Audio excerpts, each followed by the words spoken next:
What's going on, YouTube? It's your boy Nowhere from the NCU channel, back at it again with another video. Now, if you've been watching my channel for a while, you would know two different things about me when it comes to anime.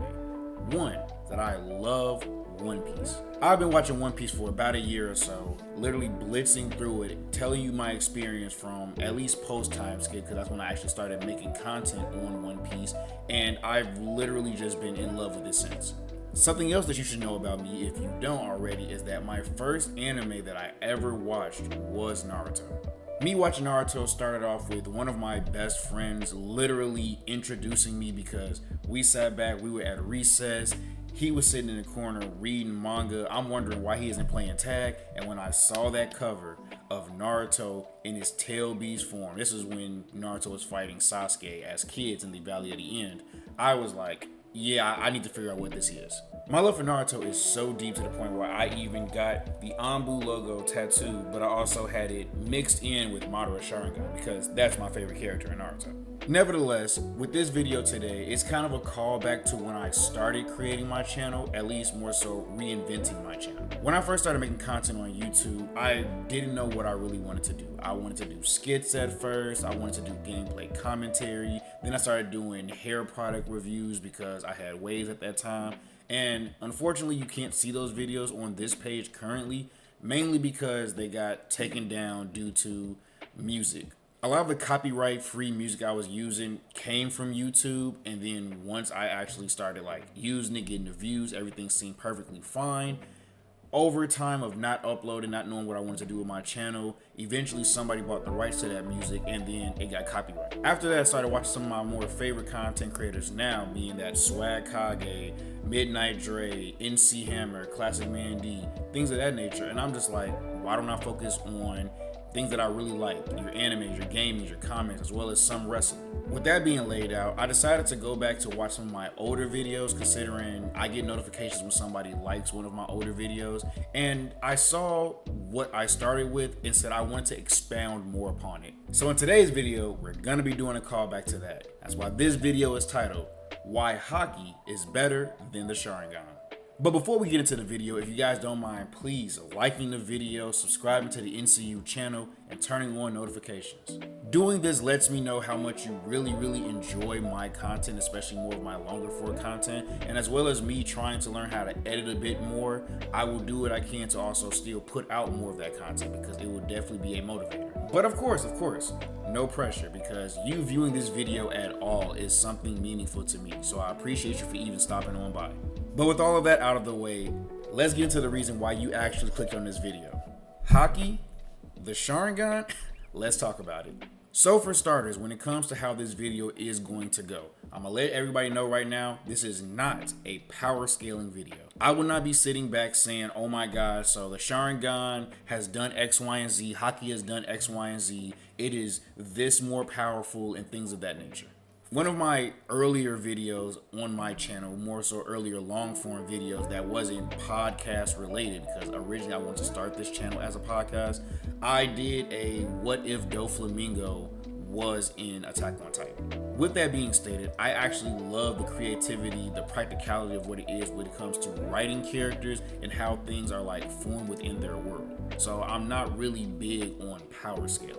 That's why a lot of my YouTube shorts and everything, as well as TikToks, have not really been on a power scaling basis. So for that, this video is not going to be talking about how powerful they are, but I'm going to be breaking it down on more so how practical Haki is, as well as how practical the Sharingan is. Both of these things hold weight in their respective universes, but personally I feel like when it comes to Haki, it is a lot more practical and a lot more useful than actually having a Sharingan. But of course, I'm going to explain. So where to begin? Obviously with the anime that I started off with, Naruto. So for those who don't know, or more so you haven't actually watched Naruto fully, the Sharingan is the eye and the dojutsu of the Uchiha clan. Notable figures who have the Sharingan are people like Sasuke, Itachi, Obito, Madara, Sarada in Boruto, and famously, who isn't a Uchiha but still had his Sharingan, was Kakashi. Danzo also had a Sharingan, but he did it in a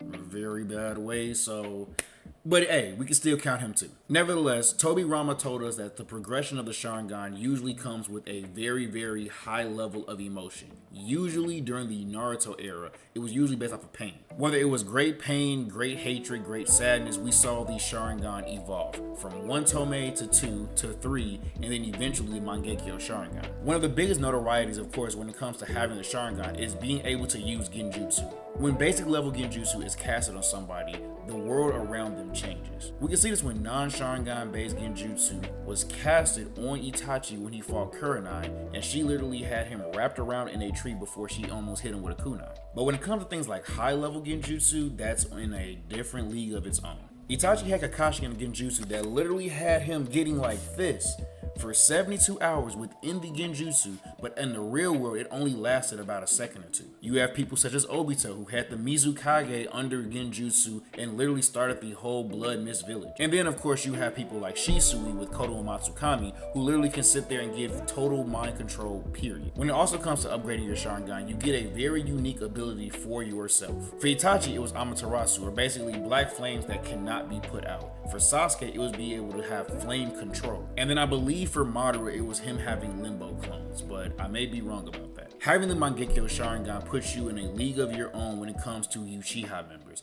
But in order to keep utilizing it without going blind, you need to take the Sharingan from somebody close to you. For Itachi, he ended up taking his father's eyes, and then for Sasuke, he ended up taking Itachi's eyes. After taking those eyes, and with some weird ninja surgery or whatever, you eventually get the Eternal Mangekyo Sharingan, which basically means you get all of the power, but not as many drawbacks. And of course, if you have the Mangekyo Sharingan or the Eternal Mangekyo Sharingan, you're able to access a Susanoo. The Susanoo is basically a spiritual construct that you're able to form around yourselves, and there's different forms of it. You start off with a skeleton, which usually starts off with just the rib cage, maybe an arm, and maybe a hip. You then get into the more humanoid version, or at least that same skeleton but with skin on. Once fully trained with the Eternal Mangekyo Sharingan, you can then upgrade it past that and actually have a full body Susanoo. The only two people we've seen confirmed with full body Susanoos is, of course, Sasuke and Madara, but eventually we all believe that Sarada will get this. And if you have a full body Susanoo, you are usually within the top ranks of the Uchiha clan. And considering the fact we only have 3 canon Uchiha Susanoos because Kakashi had one too,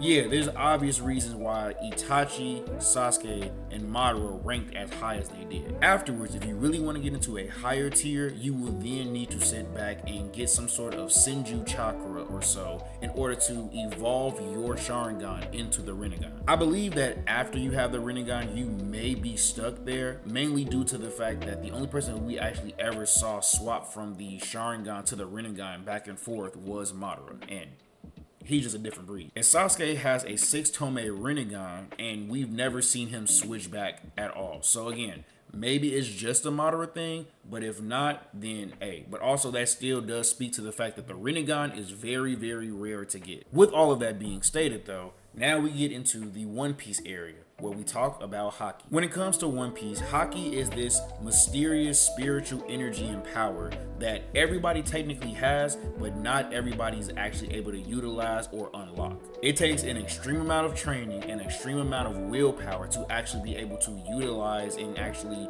see all the different variation of what Haki can provide. Some of the things that we have seen in the One Piece world when it comes to Haki, you have your armament Haki, which basically means you can coat yourself or whatever weapon you're using in Haki to either make it stronger for defensive purposes or stronger for attacks. You also have your observation Haki, which allows you to predict movements in a fight, as well as on higher levels, you're actually able to see into the future. One of the best things you can have when it comes to Haki, if you actually have the mindset and the willpower of it, is Conqueror's Haki. There are only, I want to say, about 20 characters that are still living and deceased that are confirmed to have Conqueror's Haki. Some of those notable people are Big Mom, Luffy, Gold D. Roger, Whitebeard, Zoro, Kaido, the list goes on. But of course, this isn't something that just anybody can get, as you have to have the mindset and the will of a conqueror or a king in order to actually obtain Conqueror's Haki. I think originally you had to be born with it, but I don't remember if they retconned that or not. When it comes to the Wano arc specifically, there was also a different form of Haki called Ryo. When it came to this type of Haki, we saw that all of Luffy's hits were actually able to damage internally rather than just externally. Ryo, plus of course his team up as well as Gear 5 were one of the main factors on why Kaido was defeated. And of course, when it comes to having conquerors too, you can legitimately sit back and impose your will on other people and just knock them out. One of the best feats of Luffy when it comes to his conqueror's Haki is when he was on Fishman Island. Now, fishmen are usually stated to be 10 times stronger than a normal human, and there were 100,000 fishmen getting ready to go up against the Straw Hat crew. And what did Luffy do? Flex his conqueror's Haki, and that man sat there and knocked out 50,000 of them.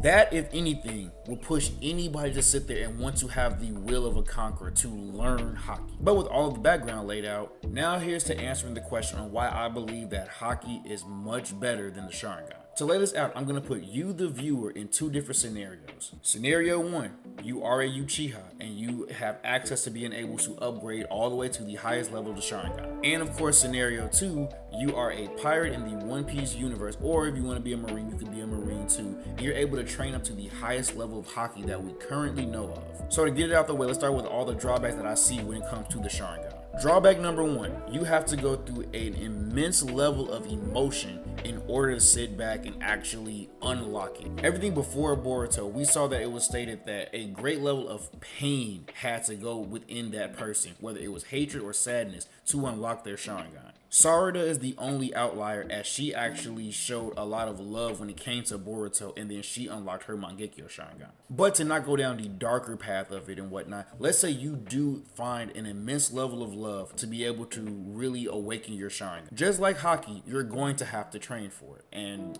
that's neither here nor there. But the thing is, once you get to the Mangekyo Sharingan and you have your specific ability, you start to go blind. The only reason why characters like Obito didn't really go blind is because he had Hashirama's cells grafted to his body. But considering you may not have that in this scenario, that at the end of the day, you will most likely go blind. Unless there's a loved one you have, it's a friend, mother, father, sister, brother, that you're willing to take their eyes. Now, I'm gonna be completely honest.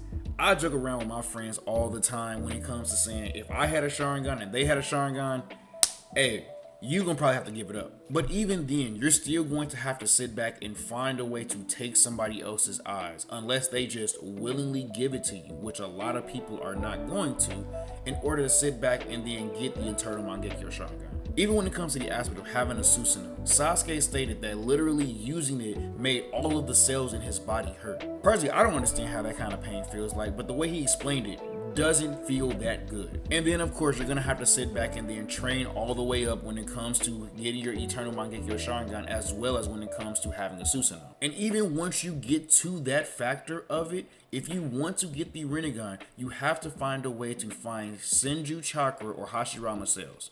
And to be honest, no matter which way you spin it, Hashirama cells are not that easy to come by. Sure, you can hope to stumble upon a white Zetsu or so, or get blessed by Hagoromo, but in reality, you're not gonna really sit back and find Hashirama cells the way you think. And outside of the Susanoo, one great things when it comes to having a Sharingan, of course, is Genjutsu. You at that point are the god of that universe, the god of that illusion. So you can kind of do whatever you want within it. But with that said, if you're not all the way up to the EMS, you still will sit back and have some issues when it comes to straining your eyes overall. And after laying all of those aspects out, outside of course of Genjutsu and the overwhelming size and possible power when it comes to the Susanoo, Haki is just better in a lot of other ways. When it comes to the Sharingan, you're able to predict people's movements. You can do the exact same with Haki. We've seen this all the way back in Amazon Lily when Luffy was fighting Boa Hancock's sisters. And then pushing it further with training, of course, you get to unlock things like Future Sight that Katakuri and Shanks have shown to have. Armament Haki not only toughens up your body, but then it also toughens up whatever weapon you're using. Zoro has shown he's able to cut through a plethora of things. But once he actually learned Haki, that man was able to cut through Pika, a mountain-sized person. Not to mention, when it came to his Haki as well as owning Enma, he was able to actually give Kaido another cut. If you're more of the brawler type, then you get to learn Ryo, which basically sits there and can damage whatever opponent you're fighting's inside rather than just their physical. And then, of course, to me, the main pinnacle of what you can do with Haki is, of course, conquerors. Whether it was Luffy in Marineford, Shanks walking on Whitebeard's ship, Luffy walking around in Fishman Island, being able to impose your will and show how much of a conqueror you are that not only knocks out opponents, but also has the possibility of taming animals, yeah. Haki is a completely different level. Rayleigh showed it best when he was training Luffy after Marineford, where he sat there and showed him all the different variations of Haki. So practically, yes, Haki is much more easier to learn. But outside of it being easy to learn, Haki is just a lot more useful. Now granted, yes, you don't get the aesthetics of having the red eye with whatever kaleidoscope pattern you have. And yes, you don't get the giant spiritual mech that comes with having the EMS or just the regular MS. And of course, you also don't have Genjutsu. But with that, you have to go through a lot more pain and a lot of different type of struggle in order to even get to that level. And to be fair, unless somebody is willingly going to give you their eyes, even if you did all of that training, you're gonna have to fight somebody for it. And if you decide, hey, you don't want to get into that position, then you have to be okay with just not utilizing your Sharingan as much. Otherwise, you're going to go blind. But with Haki, man, you can just do so much with it. So in a practical use, yes, I believe that Haki is much more superior to having a Sharingan. And in the words of Kaido himself, a devil fruit is not going to rule the world, but Haki did, and Gold D. Rogers showed it. But of course, that's my thoughts. If you have a different opinion or you even agree with what I said, please drop it down in the comment section. And of course, if you made it this far, I appreciate you dearly. Please make sure to like, comment, and subscribe as well. But with all that being stated, thank you for watching to the end, and I'll see you on the next one.